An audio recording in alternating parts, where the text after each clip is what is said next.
ونشهد أن لا إله إلا الله وحده لا شريك له ونشهد أن سيدنا وحبيبنا ومولانا محمدا عبده ورسوله الذي أرسله بالحق بشيرا ونذيرا وداعيا إلى الله بإذنه وسراجا وقمرا منيرا فقد قال الله تعالى في كلامه المجيد والفرقانه الحميد জবান খুলে সকলেই পড়ি আউযু বিল্লাহি মিনাশ শাইতানির রাজিম বিসমিল্লাহির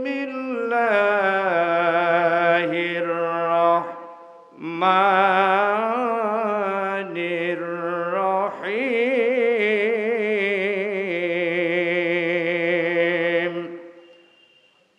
استغفر لهم أو لا تستغفر لهم إن تستغفر لهم 70 مرة فلن يغفر الله لهم ذلك بأنهم كفروا بالله ورسوله الله لا يهدي القوم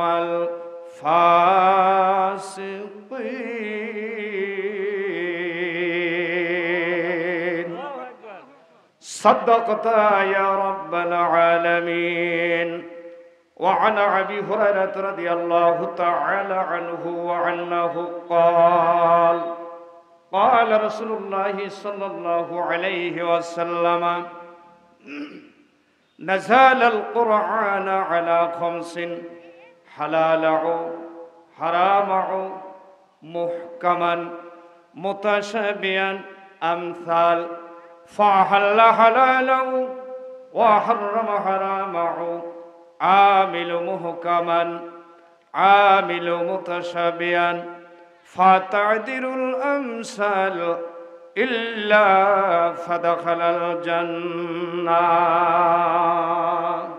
رواه البخاري وقال النبي صلى الله عليه وسلم الصلاة معراج المؤمنين إن الله وملائكته يصلون على النبي يا أيها الذين آمنوا صلوا عليه وسلموا تسليما اللهم صل على سيدنا مولانا محمد قرن জবান খুলে وعلى آل سيدنا شفيعنا আবু জেহেল কাফের ছিল দেখলো আমার নবীকে আবু লাহাব কাফের ছিল দেখলো আমার নবীকে উম্মত হয়ে দেখলাম না যে দুঃখ রইল মনেতে ইয়া রাসূলুল্লাহ ইয়া হাবিবাল্লাহ ইয়া রাসূলুল্লাহ ইয়া হাবিবাল্লাহ আল্লাহুম্মা সাল্লি আলা সাইয়্যিদিনা মাওলানা محمد وعلى علي سيدنا شفيعنا محمد স্রষ্টা ভেবে সৃষ্টিকে মানুষ পূজা মণ্ডপে নিয়ে ভক্তি জানাতো সবাই মিলে সেই অঙ্গনে গিয়ে। স্রষ্টা ভেবে সৃষ্টিকে মানুষ পূজা মণ্ডপে নিয়ে ভক্তি জানাতো সবাই মিলে সেই অঙ্গনে গিয়ে। ভ্রান্ত পথের মানুষ গুলিকে কে ভাঙ্গাল ভুল, সে যে অন্য কেহ নয় গো আমার মুহাম্মদ রাসূল। আল্লাহুম্মা সাল্লি আলা সাইয়্যিদিনা মাওলানা মুহাম্মদ ওয়া আলা আলি সাইয়্যিদিনা شفيعنا اللهم آمين ربنا ظلمنا أنفسنا وإن لم تغفر لنا وترحمنا لنكونن من الخاسرين رب العالمين নয়না মাজফরা দারুল আরকাম কিরাতুল কোরআন মঞ্জিল মাদ্রাসার উদ্যোগে আয়োজিত ঐতিহাসিক তাফসীরুল কোরআন মাহফিলে মিরাজের রজনীতে কয়েকবার দুরূদ ও সালাম পড়ে তোমার দরবারে হাত তুলে ধরেছি। মেহেরবানি করে দুরূদ ও সালামের হাদিয়া টুকুন সোনার মদিনায় নবী পাকের রওজা মোবারকে পৌঁছে দাও। তামাম পৃথিবীর মাটির নিচে যত মুমিন মুমিনাত শায়িত আছেন প্রত্যেকের আরওয়ার পরে সওয়াব পৌঁছে দাও। আল্লাহ তাআলা আমাদের পিতামাতা ভাই বোন যারা অন্ধকার কবরের চিরবিদায় নিয়ে শায়িত আছেন আল্লাহ প্রত্যেকের কবরগুলি মুনাওয়ার করে দাও। আল্লাহ তাআলা মেহেরবানি করে দয়া করে আমাদের প্রিয় বাংলাদেশকে কোরআনের দেশ ইসলামের দেশ বানিয়ে দাও। ইয়া রব করম দুআ আগার করে ও বাদে জুবা কো जो दिल पर असर करे। सुबहान रब्बिका रब्बिल इज्जति अम्मा यसिफून व सलामुन अलल मुरसलीन अल्हम्दुलिल्लाहि रब्बिल आलमीन वजल आखिर कलिमतना इंदल मौत ला इलाहा इल्लल्लाह मुहम्मदुर রাসূলুল্লাহ। সকলেই বলছি সাল্লাল্লাহু আলাইহি ওয়াসাল্লাম। ঐতিহাসিক তাফসীরুল কোরআন মাহফিলের সম্মানিত সুযোগ্য সভাপতি জনাব শফিকুল ইসলাম শান্তু সাহেব, প্রধান অতিথি শিবগঞ্জবাসীর আপামার মানুষের ভালোবাসার প্রতীক, নির্যাতিত নিপীড়িত লাঞ্ছিত বঞ্চিত মানুষের বন্ধু, আল কোরআনের জিন্দা সৈনিক আলহাজ অধ্যক্ষ মাওলানা শাহাদাতুজ্জামান সাহেব আতালাল্লাহু আমরাহু বারাকাল্লাহু ফি হায়াতি। আমরা জোরে বলি আমিন। এ মাহফিলে উপস্থিত হয়ে ধন্য করেছেন প্রখ্যাত আলেমে দ্বীন গাজী শাহ সালাউদ্দিন দাখিল মাদ্রাসার সম্মানিত সিনিয়র শিক্ষক, প্রথিতযশা আলেম, যার অকৃত্রিম ভালোবাসা আমায় করেছে ঋণী আমার ডান পাশে বসা প্রিয় ভাই আলহাজ মাওলানা মোহররম আলী সাহেব আতালাল্লাহু আমরাহু বারাকাল্লাহু ফি হায়াতি। এ মাহফিলের দ্বিতীয় বক্তা মাওলানা মোহাম্মদ নুর আলম সিদ্দিকী এবং প্রধান মেহমান আমাদের মধ্যমণি হাফেজ কারি মাওলানা আহসানুল্লাহ ওয়াসামা ঢাকা। মাহফিলে বসা আমার মাথার তাজ সকল নবীদের রুহানি আওলাদ, জাতির শ্রেষ্ঠ সন্তান হযরত উলামায়ে কেরাম এবং পর্দার আড়ালের মা ও বোনেরা ও মেয়েরা, সবাইকে নিয়ে একবার সালাম বিনিময় করছি। আসসালামু আলাইকুম রাহমাতুল্লাহি ওয়া বারাকাতুহু। সম্মানিত ভাইরা, এই মাহফিল হওয়াতে আপনারা বেজার না খুশি? এই নহনায় কি এই 15-20 জন মানুষ আছে না? অনেক মানুষ আছে। অনেকেই ঘরে বসে বলতেছে আমরা তো ঘরে বসে ওয়াজ শুনতেছি, দাওয়াত করেছে আত্মীয় স্বজন, কিনেছে গোশত আর খাওয়া দাওয়া নিয়েই তারা ব্যস্ত, ঠিক না বেঠিক? অথচ কোরআনুল কারীম যেখানে আলোচনা হয়, যেখানে দার্স হয়, সেখানে কোরআনের ইজ্জতে বরকতে আল্লাহ রাব্বুল আলামিন জান্নাতের দরিয়া বানিয়ে দেন। সুবহানাল্লাহ বলেন। প্রিয় উপস্থিতি, আপনারা জানেন বাড়িতে যখন কারো আগুন ধরে ছোট্ট বাচ্চারা চিল্লে আল্লাহ করে, কি বলেন? আগুন কি নিভাইতে পারে? কথা বলেন না কেন? নিভাইতে পারে না, কিন্তু চিল্লা আল্লাহ করে যে আগুন লেগেছে। শেয়ানা মানুষ, জ্ঞান প্রাপ্ত বয়োবৃদ্ধ মানুষ এসে আগুন নির্বাপন করে, বা ফায়ার সার্ভিস আছে। তা সুতরাং আমি বলতে চাই যে আমাদের ইমানের ঘরে, ইসলামের ঘরে আমাদের আগুন লেগেছে, আমরা ইসলাম বুঝতেছি না, ঠিক না ঠিক? সুতরাং আমাদের চাহিদা অনুযায়ী কোরআন ও হাদিসের আলোকে অত্যন্ত মার্জিত সুন্দর কথাগুলি নির্বাচিত বক্তারা শোনাবেন ইনশাল্লাহ। বলেন ইনশাল্লাহ।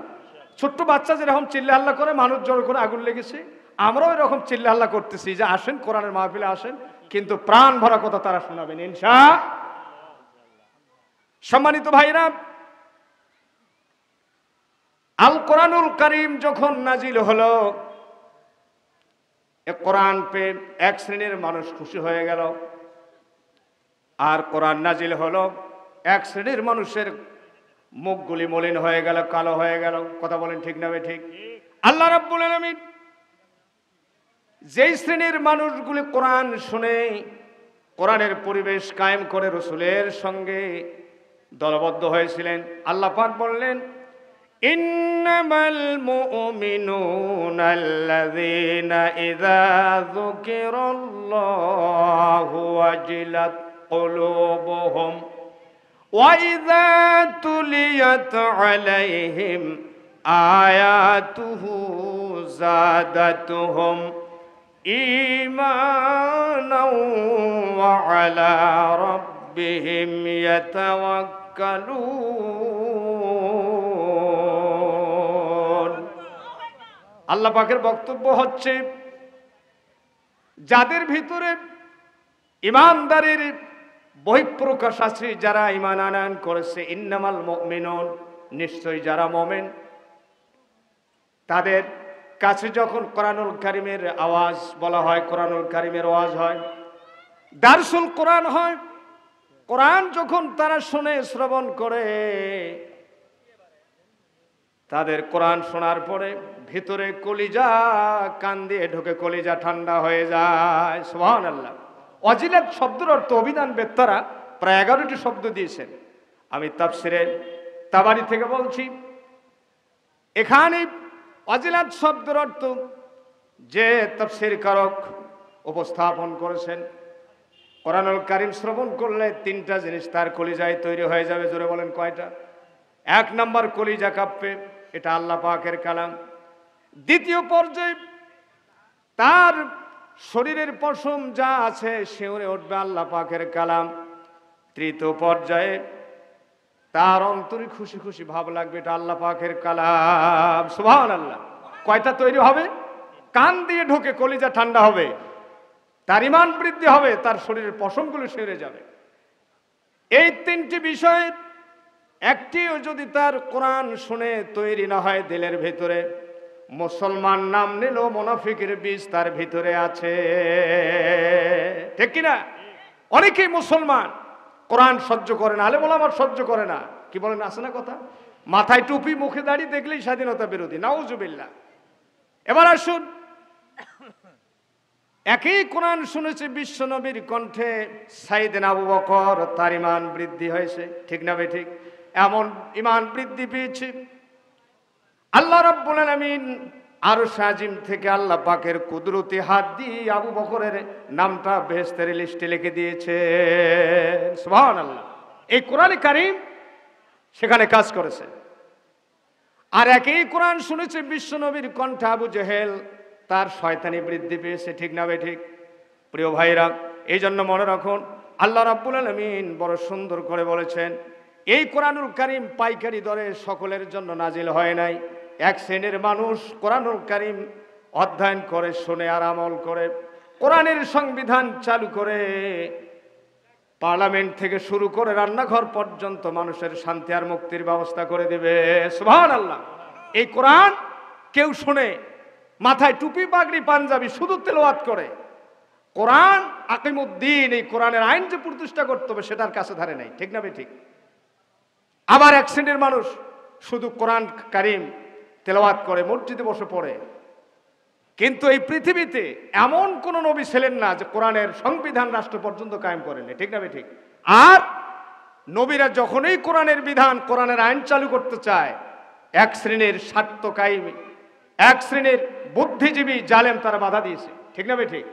আল্লাহ পাক বলেছেন, ওয়ালাকাদ বাআসনা ফি কুল্লি উম্মাতির রাসূলা আন ইবুদুল্লাহ ওয়াজতানিবুত তাগুত।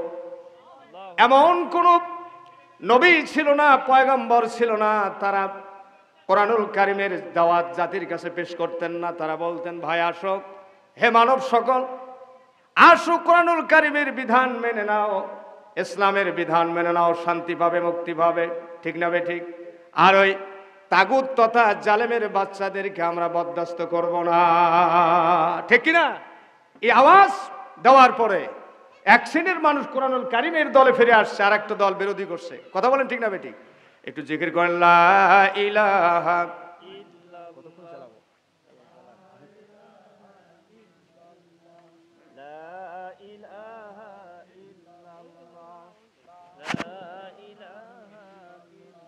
লা ইলাহা ইল্লাল্লাহু মুহাম্মাদুর রাসূলুল্লাহ। সকলেই বলি সাল্লাল্লাহু আলাইহি সাল্লাম। যারা যেখানে বসে আছেন, আল কোরআনের জান্নাতের টাটকা মাল সাপ্লাই হচ্ছে। কথা বলেন ঠিক না বে ঠিক? পৃথিবীতে সব কিছু এক্সপায়ার্ড হয়ে যায়, ডেট ওভার হয়ে যায়, আল কোরআনুল কারীমের ডেট কি ওভার হবে? বলেন।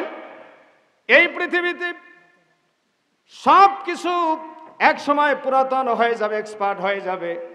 যতদিন সূর্য পূর্ব আকাশে উঠবে আর পশ্চিম আকাশে যাবে, আল কোরআন ততদিন পর্যন্ত জিন্দা থাকবে। বলেন সুবহানাল্লাহ। আল্লাহ পাক বলেন, নাহনু নাযালনা যিকরা ওয়া ইন্না লাহু লাহাফিজুন।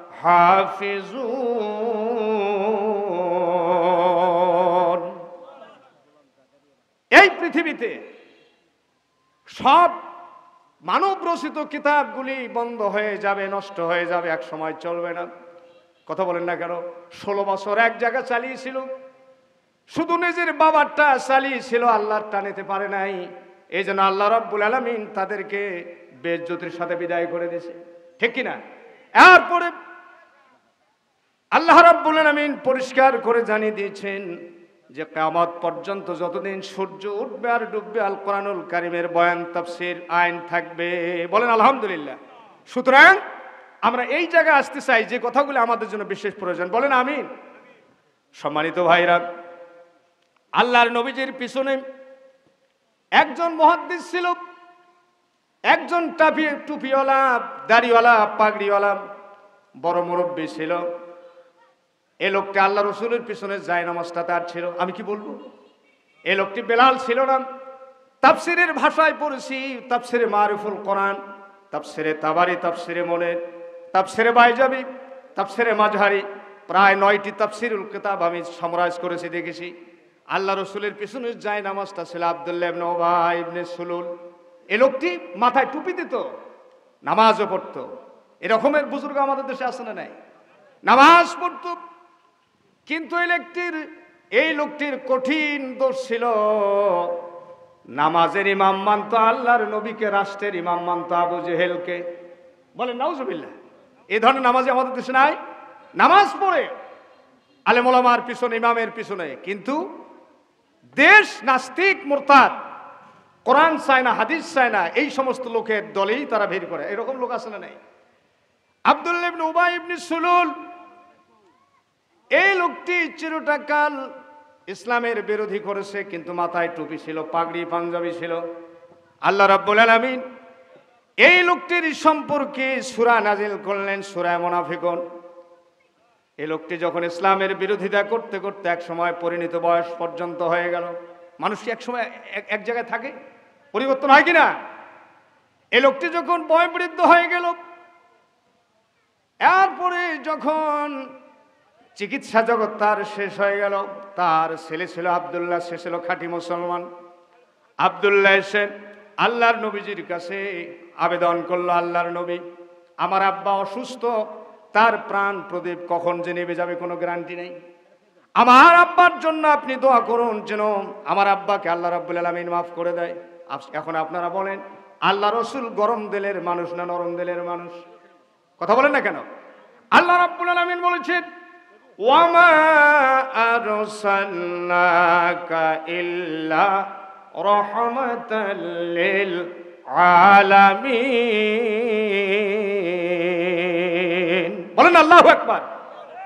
আমি আমার নবীকে গোটা বিশ্ববাসীর জন্য শ্রেষ্ঠ রহমত করে নাজিল করেছি। বলেন আল্লাহু আকবার। এ আল্লাহর নবী হাত তুলেছেন, আল্লাহর নবীজি হাত তুলেছেন আব্দুল্লাহ ইবনে উবাইয়ের জন্য, যে আল্লাহ আব্দুল্লাহ ইবনে উবাই বিন সুলুলকে তুমি মাফ করে দাও। কে হাত তুলেছেন? কথা বলেন না কেন? আল্লাহ নবী হাত তুলেছেন যে আব্দুল্লাহ ইবনে উবাই বিন সুলুল এই লোকটারে মাফ করো। আল্লাহ রাব্বুল আলামিন এই দৃশ্য দেখি জিবরাইল আলাইহিস সালামকে সেখানে পাঠিয়ে দিলেন। আল্লাহ পাকের হাবিবকে বললেন, ইস্তাগফির লাহুম আও লা তাস্তাগফির লাহুম ইন তাস্তাগফির লাহুম ৭০ মাররাতান। বলেন আল্লাহু আকবার। জোরে বলেন আল্লাহু আকবার। একটা দারুণ বিষয়, শুধু মাথায় টুপি পাগড়ি পাঞ্জাবি আর জুব্বা থাকলেই সে আল্লাহর প্রাণপ্রিয় আল্লাহর মহব্বতের বান্দা হতে পারে না, ঠিক না বেঠিক? দাড়ি আর টুপিতে যদি ইসলাম মাফা যেত, রবি ঠাকুর বড় বুজুর্গ হয়ে যেত, ঠিক না বেঠিক? এর অর্থ আমার আলোচনায় দাড়ি টুপির মর্যাদা কমাচ্ছে না, অবশ্যই দাড়ি টুপির মর্যাদা বেশি। দাড়ি টুপি পাগড়ি পাঞ্জাবি মৌলবি যদি কোরআনের পক্ষে না হয়, হাজি যদি কোরআনের পক্ষে না হয়, ওস্তাদ যদি কোরআনের পক্ষে না হয়, পীর যদি কোরআনের পক্ষে না হয়, প্রিন্সিপাল যদি কোরআনের পক্ষে না হয়, ওই প্রিন্সিপালের সায়রানাও দাম নাই, ঠিক না ভাই? ঠিক। আল্লাহ রাব্বুল আলামিন নবীজিকে বললেন, নবীজি ইস্তাগফির লাহুম আও লা তাস্তাগফির লাহুম, এই লোকটার জন্য আপনি হাত তোলেন চাই না তোলেন, কোন দোয়া আপনার মঞ্জুরি হবে? মঞ্জুরি হবে না। আল্লাহর নবীজি এই অবস্থায় বড় বিষণ্ণ হয়ে গেলেন। জিবরাইল বললেন, নবীজি হাত নামান। পাশেই তার ছেলে আব্দুল্লাহ ছিল। এরপরে আল্লাহর নবী বললেন, আমি দোয়া করতেই থাকবো, আল্লাহ কখন যেন দোয়া কবুল করে সেটা আল্লাহ পাকেই ভালো জানে। আল্লাহর নবীজি আবার হাত তুলে দোয়া করলেন, রব্বুল আলামিন আব্দুল্লাহ ইবনে উবাইকে মাফ করে দাও। আমি দেখেছি আমার পিছনে আব্দুল্লাহ বিন উবাই বিন সুলুল নামাজ পড়তো। আল্লাহ পাক নোটিশ জারি করলেন, ইন তাস্তাগফির লাহুম ৭০ মাররাতান ফালা ইয়াগফিরাল্লাহু লাহুম। আল্লাহ পাক বললেন, এই লোকটি ইসলামের সঙ্গে শুধু ঠাট্টা বিদ্রুপ করত। আল্লাহর নবী আপনি যদি ৭০ বারও হাত তোলেন, কতবার? জোরে বলেন কতবার? ৭০ বার যদি এই মুনাফিক ব্যক্তির জন্য হাত তোলেন, আপনার হাতে দোয়া কবুল করা হবে? হবে না। কারণ আল্লাহ পাক জানালেন, যালিকা বিআন্নাহুম কাফারু বিল্লাহি ওয়া রাসূলিহি আল্লাহু লা ইয়াহদিল কওমাল ফাসিকিন। জালিকা বিআন্নাহুম কাফারু বিল্লাহি ওয়া রাসূলিহি, এই লোকটা মুখে ইসলাম মানতো আর ভেতরে ইসলামের বিরুদ্ধে ষড়যন্ত্র করত। বলেন নাউজুবিল্লাহ। এই ধরনের ব্যক্তি নাই? কথা বলেন না কেন? আছে বিধায় আল্লাহ কোরআনুল কারীমে তাদের মুখোশ প্রচার করে দিয়েছে। শুধু তাই নয়, এই লোকটা সত্য থেকে অবস্থায় মারা গিয়েছে। এক কথায় নামাজের ইমাম মানতো আল্লাহর নবীকে, রাষ্ট্রের ইমাম মানতো আবু জেহেলকে। রাষ্ট্রের ইমাম কাকে মানতো? আবু জেহেলকে। আবু জেহেল কি কোরআনের পক্ষে ছিল না বিপক্ষে ছিল? বিপক্ষে ছিল। যেখানে কোরআনুল কারীমের আলোচনা হতো সেখানে আবু জেহেল তার দলকে লেলিয়ে দিত, বাধা বিঘ্ন করো, যেন মাহফিল কোরআনের মাহফিল না হতে পারে, মানুষ যেন কোরআন শুনতে না পারে, তোমরা ডিস্টার্ব করো। কথা বলেন না কেন? আল্লাহ পাক বলছেন, অকালাল্লাযীনা কাফারু লা তাসমাউ লিহাযাল কুরআনি ওয়ালগাউ ফীহি লাআল্লাকুম তাগলিবুন। অকাল আল্লাযিনা কাফারু, যারা কাফের। কাফের কি কপালে লেখা থাকে? থাকে না। আমরা দেখি মুসলমান নাম নিয়েও যারা নামাজ পড়ে না, রোজা করে না, হজ করে না, জাকাত দেয় না, ইসলামী আন্দোলন কোরআনের পক্ষের কাজকে বিশ্বাস করে না, এরকম লোক আছে না? নাই। বুঝতে হবে মুসলমান নাম নিল, টুপি মাথায় দিল, রসুলের ভাষা, আল্লাহর ভাষা, ওটা কাফের। এখানে প্রশ্ন হয়ে গেল, আল্লাহ বলেছেন কাফারু কোনো সমস্যা নেই, মৌলবি বললেই সমস্যা, সমালোচনা, কথা বলে না কেন? আল্লাহ পাক বলছেন অকাল আল্লাযিনা কাফারু লা তাসমাউ লিহাযাল কোরআন। আবু জেহেল আইন পাশ করলো, যেখানে কোরআন আলোচনা হবে, বিশ্বনবী এবং সাহাবীরা কোরআন পড়বে, তোমরা বাধা বিঘ্ন করো। শুধু তাই নয়, আইন পাশ করো, 164 ধারা জারি করো, যেন কোরআনের কথা বলতে না পারে। আমরা দেখেছি বিগত 16টি বৎসর ওই আবু জেহেলের প্রণীত আইন তারা পাশ করেছিল, ঠিক কিনা? এদেশে দুর্গা পূজা হয়, দর্গা পূজা হয়, গুনাগার বিবির গান হয়, জুয়া যাত্রা হয়, কোনো বাধা নাই। যেখানে কোরআনের মাহফিল সেখানে বলে আগে নেতাকে বলো, নেতা বলো ওসিকে বলো, ওসি বলে ডিসিকে বলো। আবার বাটপাড়ারা মানা করে যেন কোরআন না হতে পারে। কথা বলেন ঠিক না ঠিক? আল্লাহ রাব্বুল আলামিন বাতাস পরিবর্তন করে দিয়েছেন, বলেন আল্লাহু আকবার। শুধু তাই নয়, আল্লাহ রাব্বুল আলামিন আরো সুন্দর করে বলেছেন বিশ্বনবীকে টার্গেট করে, ওয়ালা তুসাল্লি আলা আহাদিম মিনহুম মাতা বাদাও ওয়ালা তাকুম আলা কবরিহি ইন্নাহুম কাফারু বিল্লাহি ওয়া রাসূলিহি ওয়া মাতু ওয়া হুম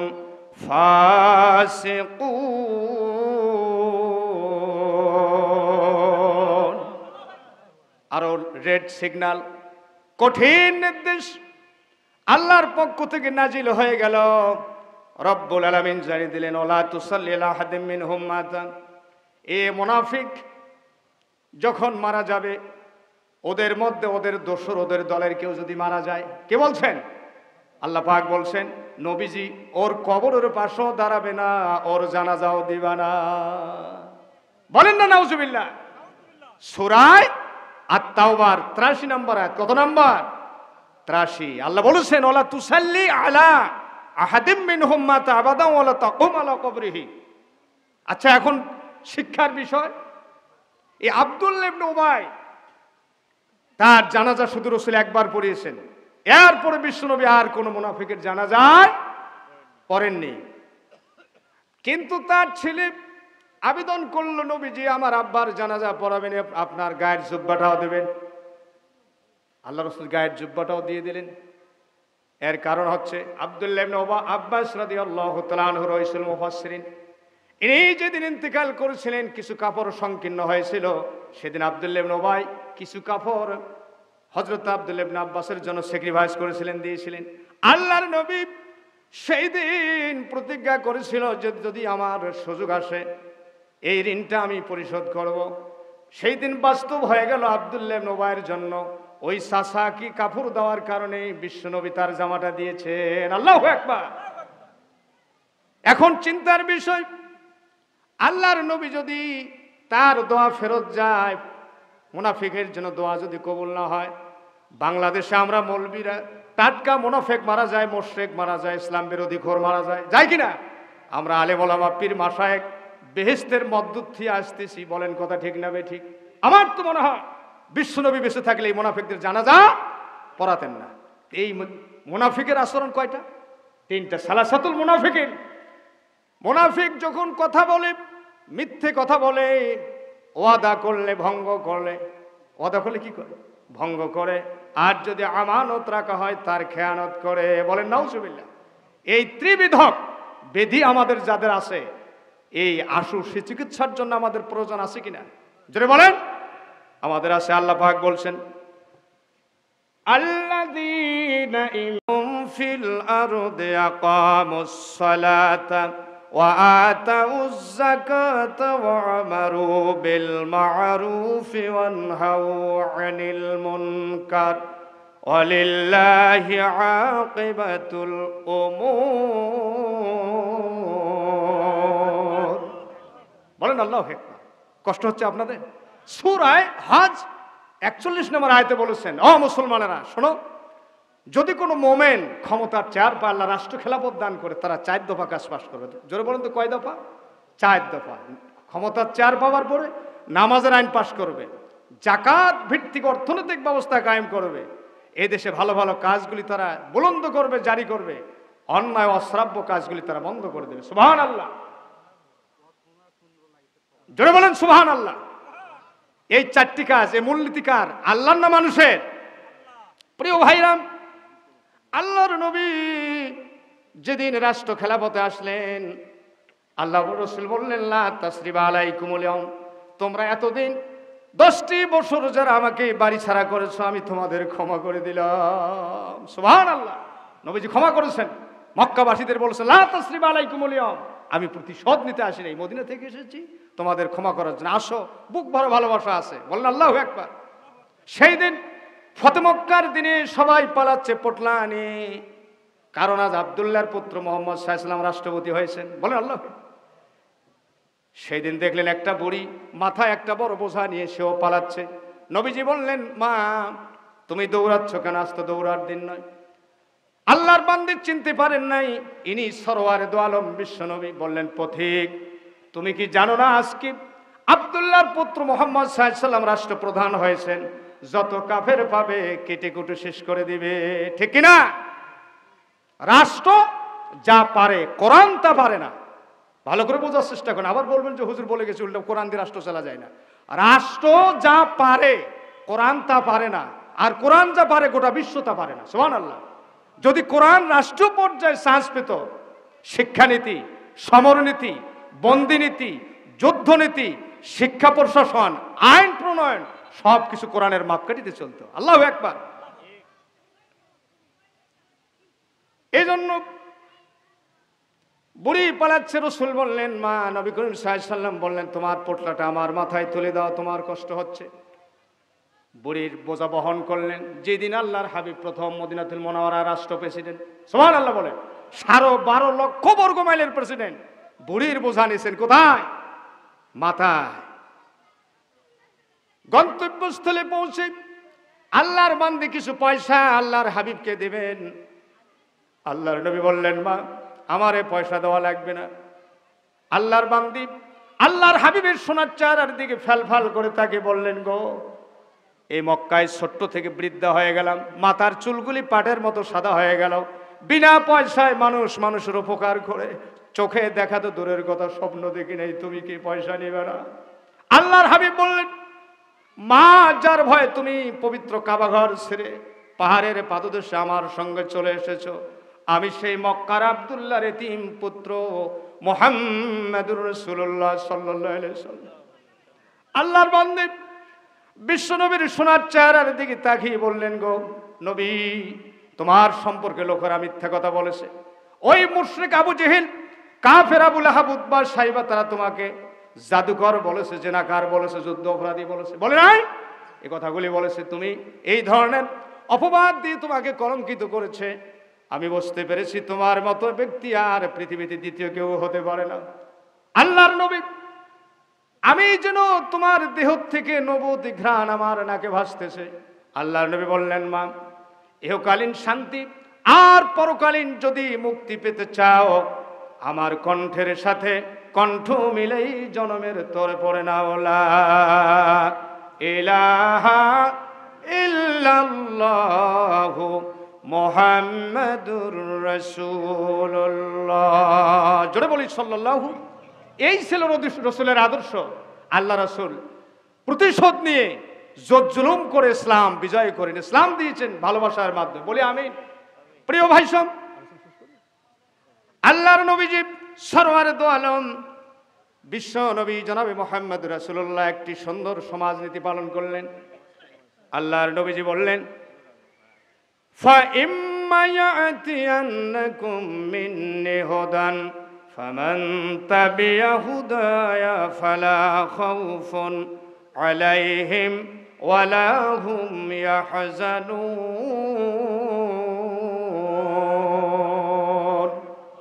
বক্তব্য কার? জোরে বলেন। আল্লাহ। আল্লাহ বলছেন, فَإِمَّا يَأْتِيَنَّكُم مِّنِّي هُدًى فَمَن تَبِعَ هُدَايَ। এই পৃথিবীতে মানব রচিত কোনো তন্ত্র মন্ত্র দিয়ে মানুষের শান্তি আর মুক্তি হবে না। ফা ইম্মা ইয়াতিয়ান্নাকুম মিন্নি হুদান, হুদা মানে আল কোরআন আল কারীম, এই কোরআনের বিধান মোতাবেক, কোরআনের ফর্মুলা অনুযায়ী যদি দেশের মানুষ সেটা মানতে পারে, আল্লাহ পাক বলেছেন সেই সমাজের মানুষের খাওয়া পরা, খাদ্য, চিকিৎসার, বাসস্থানের কোনো অভাব হবে না। ইসলামী সমাজ তার গ্যারান্টি দিয়ে দেবে। সুবহানাল্লাহ। আপনারা বলেন এই বাংলাদেশ মরুভূমি না সৌদি মরুভূমি? এখানে হাজী সাহেব আছেন, অনেক আছে। সৌদি মরুভূমি, পাহাড় আর পাহাড়, বালু আর বালু, না খেয়ে মরে বাংলাদেশের না সৌদিরা? বাংলাদেশের মানুষ অভাব, অভিযোগ, সমস্ত প্রকার দুর্নীতি অভিযোগ এই দেশের মানুষের আছে। অথচ সেই দেশে মানুষ খায়া খায়া ব্যাট দুর্গন্ধের মধ্যে শেষ করে ফেলছে, ঠিক না ভাই? এখন আপনারা বলেন এই দেশের মানুষ ভিসা কেটে সৌদির যায় না, ওরা আসে, আমরাই যাচ্ছি। যদি বলি নোয়া নামাজ পাড়া, এরপরে শামপুর, হরিপুর, জাবারিপুর, হাজার হাজার মানুষ সৌদিতে আছে কিনা? আল্লাহ রাব্বুল আলামিন বলছেন ওয়ালাউ আন্না আহলাল কুরআ আমানু ওয়াত্তাকাউ লাফাতাহনা আলাইহিম বারাকাতিম মিনাস সামাই ওয়াল আরদ। যেই দেশের মানুষ আল্লাহর উপর ঈমান গ্রহণের পরে কোরআনের ভিত্তিতে, কোরআনের বিধানে সমাজ দেশ পরিচালনা করবে, সেই দেশের মানুষের জন্য আকাশ এবং জমিনের সমস্ত বরকতের দরজা খোলা থাকবে। সুবহানাল্লাহ। এই বক্তব্য কার? আল্লাহ পাকের। যে দেশের মানুষ কোরআনী ব্যক্তিদেরকে কোরআন রাষ্ট্র পর্যায়ে কায়েম করার জন্য চিন্তা ফিকির করে, সে দেশের আকাশ এবং জমিনের বরকতের দরজা খোলা থাকে। আলহামদুলিল্লাহ।